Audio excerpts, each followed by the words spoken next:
The file begins. Winter 2026. No grand stage, just a sterile white room and a single camera.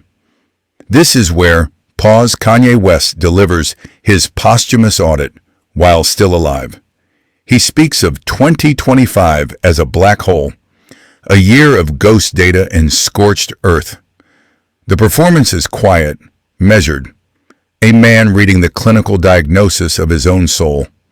He claims the rhetoric, the chaos, the self-immolation of the previous year were not the product of ego, but of pathology.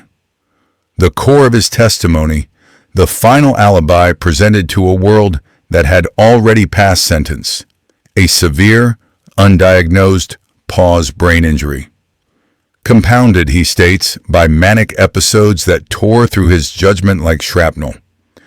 The confession doesn't explode. It seeps. A slow, cold poison of doubt injected into the public record. An attempt to reclassify a monster as a victim. This is the anatomy of his final gambit. The plea of a broken machine, not a malevolent man. The broadcast ended. Silence followed. Then, the digital realm fractured. Public opinion did not shift. It shattered into two irreconcilable pieces. One fragment reflected a wave of pity. The story of an injured mind offered a comforting, simple explanation for a year of complex ugliness. It was a narrative of a fallen genius, an Icarus whose brain, not his hubris, had melted. But the other fragment of the mirror showed no such compassion. For them, the diagnosis was an accessory after the fact. A medical excuse could not unsay the anti-Semitic tirades. A brain injury did not erase the wreckage of partnerships and the pain inflicted during the manic firestorm of 2025. Sympathy was a thin blanket, unable to cover the mountain of consequences. The world was asked to mourn a casualty of biology, but the memory of the perpetrator was still bleeding. This was the dissonance. The tragic victim and the unpardonable villain now fused into one distorted, broken fate. To understand the fracture, one must first audit the foundation. The genesis of the Kanye West phenomenon wasn't in a boardroom, but in a bedroom in suburban Chicago, surrounded by vinyl records and a suffocating sense of being underestimated. His ambition wasn't born of inspiration, it was a chemical reaction to rejection. He carried his sampler, the Akai MPC 2000, like a briefcase containing state secrets because for him, it did. Inside were beats that sounded like the future, yet the industry only saw a producer. A good one. But still, just the help. His early sound was the noise of a man trying to smash through a glass ceiling with his bare hands. The College Dropout was not an album title. It was a declaration of war against a system that had already assigned him his place. His genius was undeniable. Pause. His arrogance was the price of admission. He wasn't building a career, he was erecting a monument to himself, brick by painful brick, each one mortared with the disrespect he had collected along the way. His success didn't smell of champagne. It smelled of ozone from overloaded circuits and the stale air of 100 studios where he had to prove, again and again, that he was more than the box they had built for him. The empire was rising, but its foundations were laid in the shifting sands of one man's ego. The inventory of sins begins earlier than most assume. Before the grand implosions, there were hairline fractures in the facade. The first public tremor was not an earthquake, but it revealed the fault line. September 2005. A benefit concert for Hurricane Katrina victims. The script was simple. Read the teleprompter, appeal for unity. But the teleprompter was a cage, and Kanye West was already allergic to cages. The infamous line, "George Bush doesn't care about black people," was not a political statement. It was a system override, a public display of an internal process where his truth, raw and unmanaged, devoured protocol. The network cut his mic, but they couldn't cut the feed to his own burgeoning God complex. Then came the 2009 MTV Awards. The anatomy of that moment is crucial. It wasn't just an interruption. It was the hostile takeover of a narrative. In his mind, he wasn't attacking a teenage girl. He was correcting a cosmic injustice, a glitch in the matrix of pop culture. He was the self-appointed arbiter of quality, and her award was a forgery. Each of these outbursts was a flare, warning of a fire that was already burning out of control. The world laughed, called it a tantrum.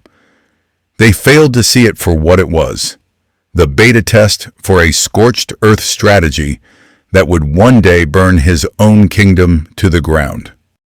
The scorched-earth strategy required fuel, and for a time, the most flammable fuel was the creativity of others. This wasn't sampling. It was an inventory of conquest, a public ledger of sounds he believed he'd improved simply by touching them. The lawsuit over the Hungarian composer Paz Gábor Presser's work in New Slaves was a footnote to the world. To the archive, it is Exhibit A in the anatomy of his hubris. He didn't just borrow a melody, he claimed he had sent an advance of $10,000 as a courtesy, a king's pittance for a piece of a man's soul. The defense was always the same, a recontextualization of art. But the legal documents told a simpler story, a story of ignored emails, of deadlines missed, of a belief that ownership was a concept for lesser mortals. The Bound 2 case, with its lifted vocal from a forgotten child prodigy, was even more telling. It was a ghost from a past he felt entitled to colonize. Each lawsuit was a small crack in the dam. He would pay. He would always pay. But money was just lubricant for the machine. The real price for this intellectual plundering was internal. He was teaching himself a fatal lesson, that nothing was sacred and everything was for sale. He had not yet learned that this principle would one day be applied to him. The application of this principle was swift. The rot that began with stolen sounds metastasized. It moved from the studio to the classroom, from intellectual property to human dignity. The Donda Academy was meant to be a testament, a monument to his vision of a new world. It became a case study in psychological siege warfare. The lawsuits filed by former staff are not tales of a difficult boss. They are depositions detailing a bunker mentality, allegations of serving only sushi for lunch every single day weren't about diet. They were about control, about forcing the world to bend to an arbitrary illogical will. The reported refusal to allow chairs, forcing children to stand or use stools, wasn't innovative pedagogy. It was a physical manifestation of his own restlessness, inflicted upon others. The testimonies speak of a man who saw collaborators, employees, and even children as extensions of his own brand. Their purpose was to reflect his glory or be discarded. The harassment wasn't just in the actions. It was in the atmosphere, a suffocating pressure to conform to a reality that changed with his moods. For years, his public outbursts were seen as performance art. Pause. Now the sworn affidavits were being unsealed. The performance was over. The verdict was just beginning. The verdict was not a single event. It was a slow, methodical dismantling. While the public digested tales of sushi and missing chairs, the jury was handed Exhibit 28B, a document known internally as the Continuity Manifesto. It wasn't a brand guide. It was a 400-page script for reality itself, leaked from a server in Wyoming. It detailed approved conversational topics for family dinners, acceptable shades of black for staff uniforms, and a demerit system for unoptimized facial expressions. The document read like the governance plan for a digital cult. Then came the audio files, stripped of autotune and bravado. In them, West's voice wasn't that of a prophet, but of a tired monarch micromanaging his court, discussing the precise decibel level of children's laughter, arguing over the emotional arc of a collaborator's personal tragedy. He wasn't building an empire of art. He was curating a human museum, and the exhibits were forbidden from breathing too loudly. Pause. The contradiction was the real sentence. The man who publicly raged against control was privately its most meticulous architect. As his own fortress of secrets was being breached by due process, he sought a new front. He found it on the stone steps of the Manhattan Federal Courthouse in mid-2025. His appearance in silent support of the Paws Diddy trial was a masterclass in miscalculation. It was not an act of loyalty. It was an act of narcissistic reflection. In Paws Diddy's public crucifixion, West saw the persecution of a fellow emperor, another sovereign being chained by lesser men. He didn't offer a life raft. He chained himself to a sinking man, believing their combined weight could somehow bend the ocean's will. The implications were immediate and catastrophic. This one silent gesture inextricably linked the anatomy of his own fall to a far more sinister narrative. His abuses, once framed by some as the collateral damage of genius, were now recontextualized. They became part of a shared methodology of power. The performance of a lone wolf was over. He had just joined a pack. The pack smelled blood. The silent gesture at the courthouse was not an investment in loyalty. It was the final margin call on his public persona. The dominoes, already wobbling, now fell with brutal synchronicity. His remaining high-fashion collaborators, who had weathered previous storms under the guise of artistic tolerance, now saw only liability. The phone calls simply stopped. The silence from Paris and Milan was heavier and more final than any press release. His independent ventures, the seeds of a self-sufficient empire, withered on the vine.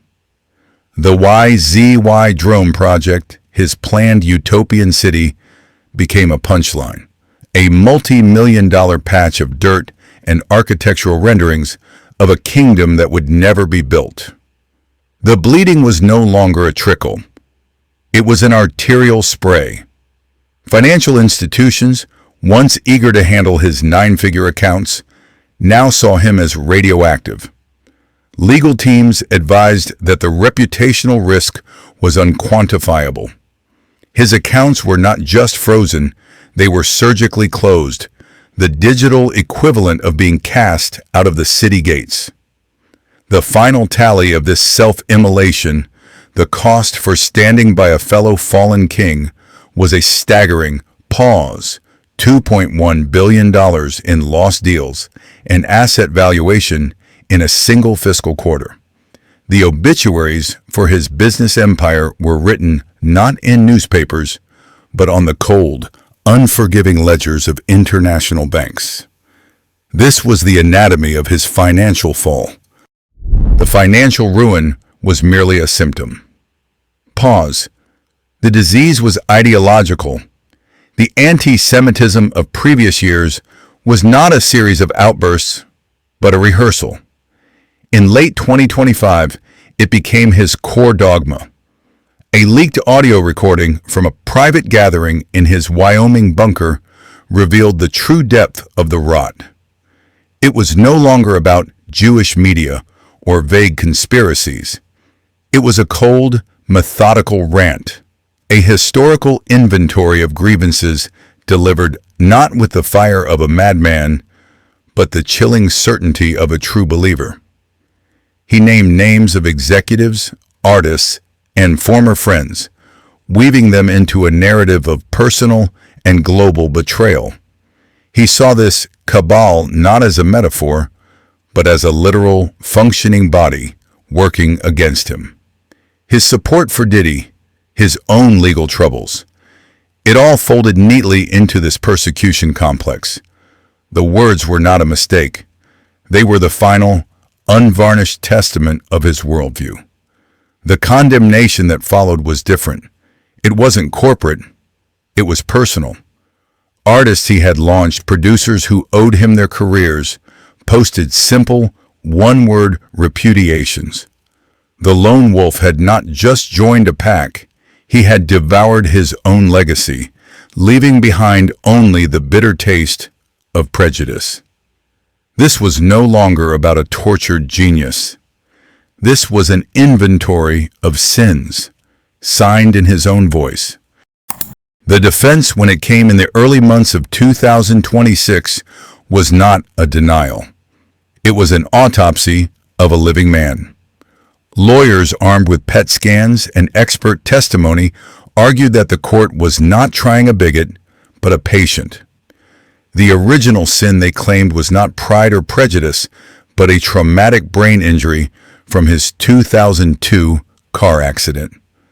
A dormant fissure in the frontal lobe. A ticking clock that had finally run out of time.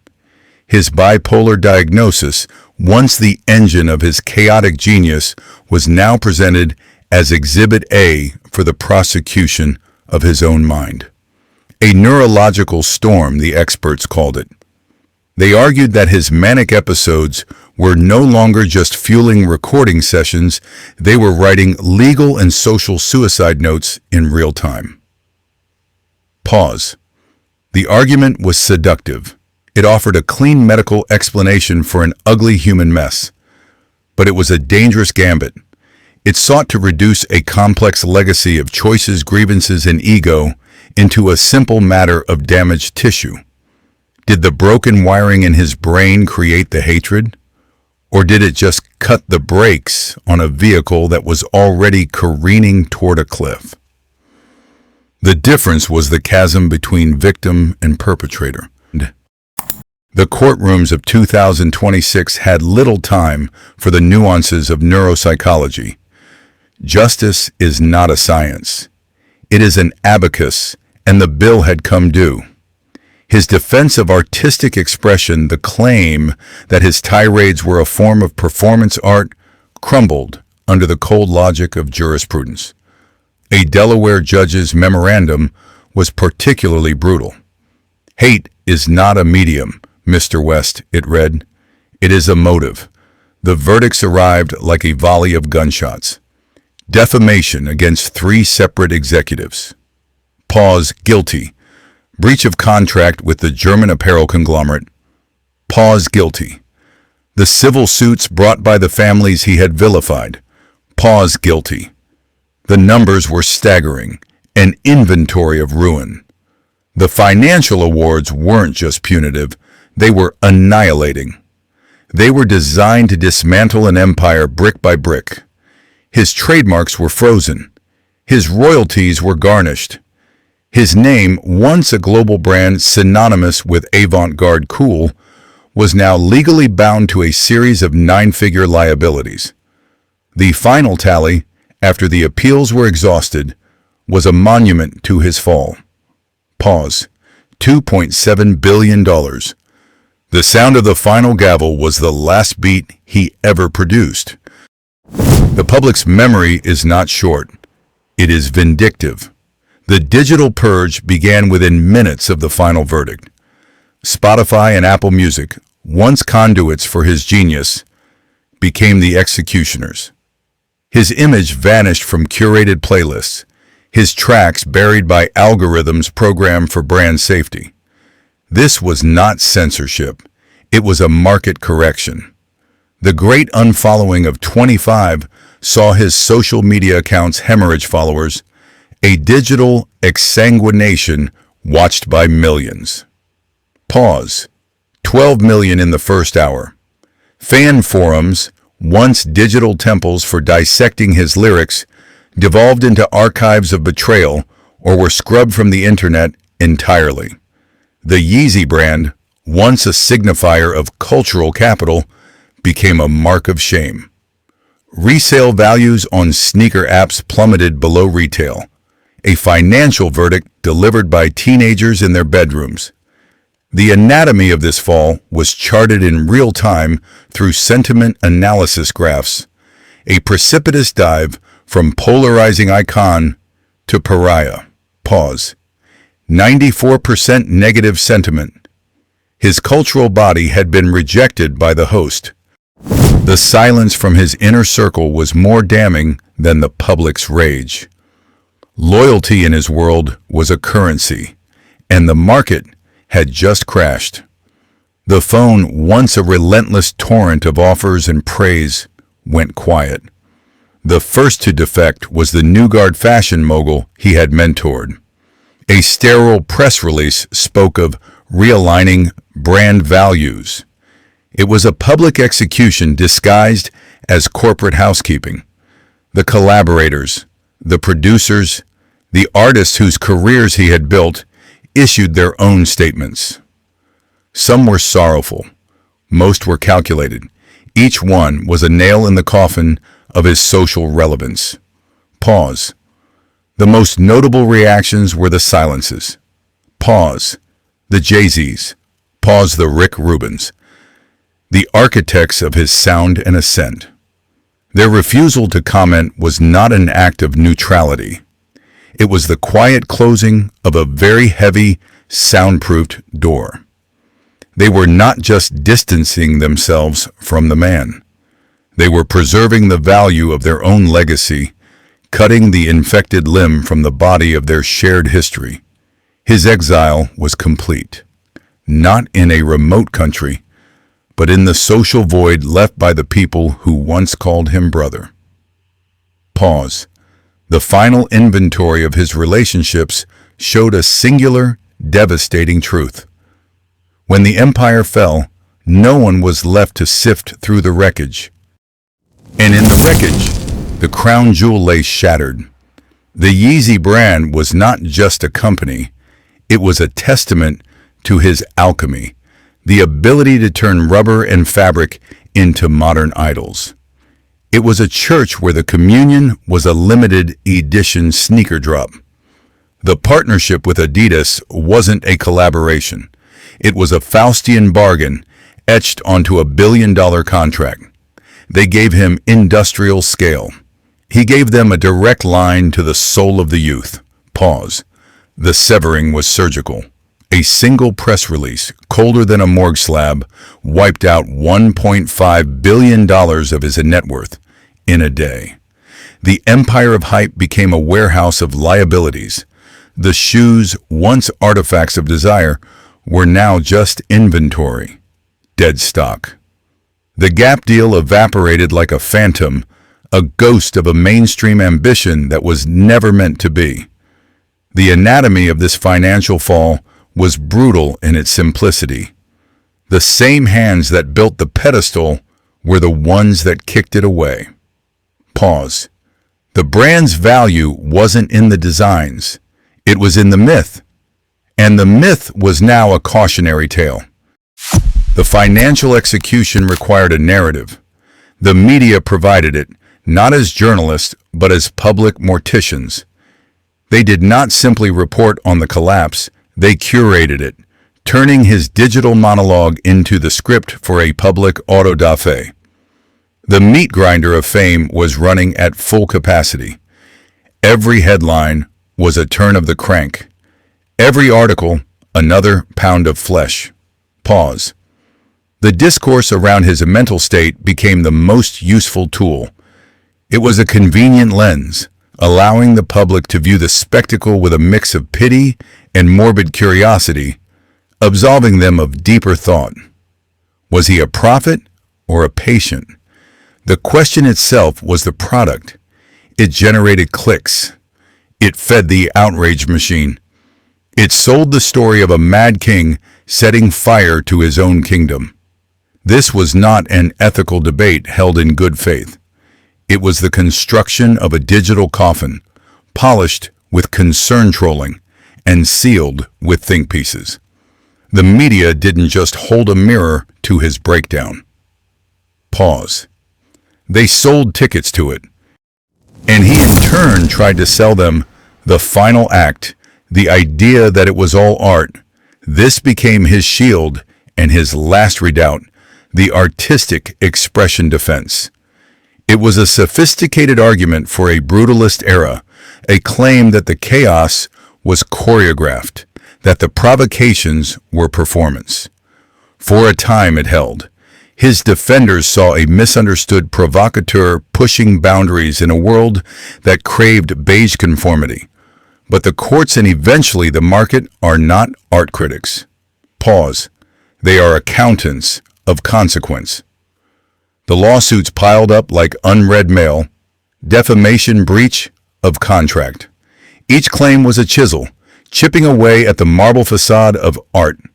His justification, once a philosophical stance, became the desperate mantra of a man cornered by his own mythology.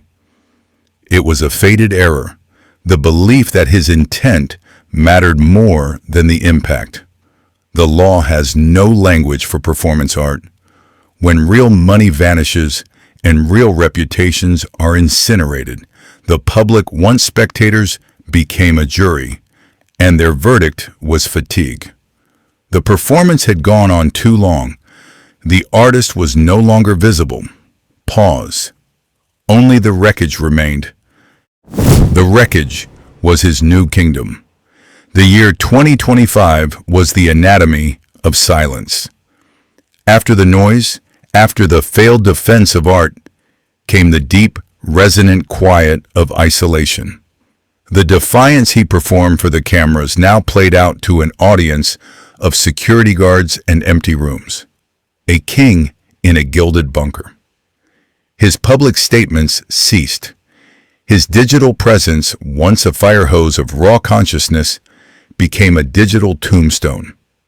Inside the concrete walls of his Wyoming ranch or the sterile emptiness of his Calabasas compound, the private battle raged. Not with the media, not with former partners, but with the ghost of his own legacy. The psychological toll was not in the screaming fits the tabloids craved, but in the crushing stillness. In the hours spent staring at blueprints for cities that would never be built.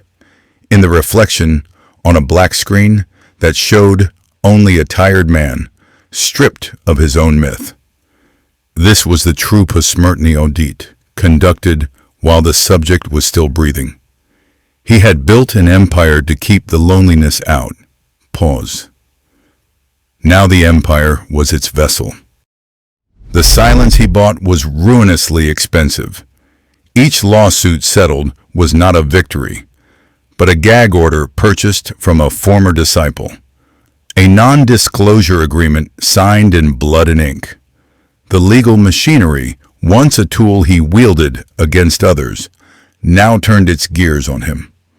This was the anatomy of the fall, charted not in album sales, but in court filings. The world debated the diagnosis from a distance.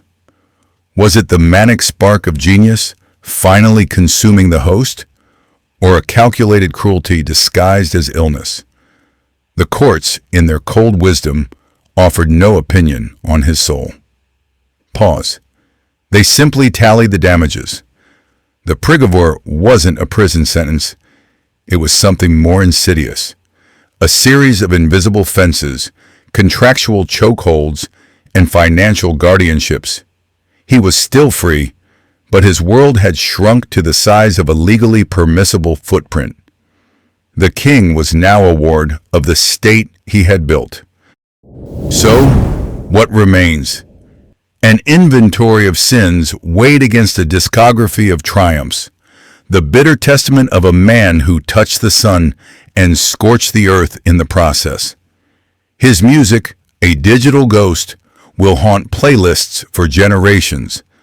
A perfect, pristine artifact from a deeply flawed creator. But can you listen to a hymn knowing it was written by a heretic? This is his true, cruel legacy. He forced the world to ask an impossible question. Where does the art end and the man begin?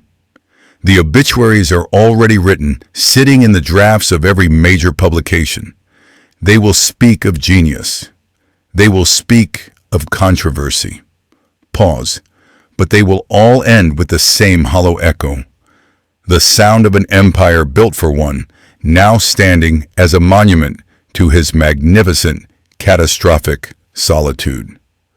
The final posthumous audit reveals a spectacular prophet and a bankrupt soul.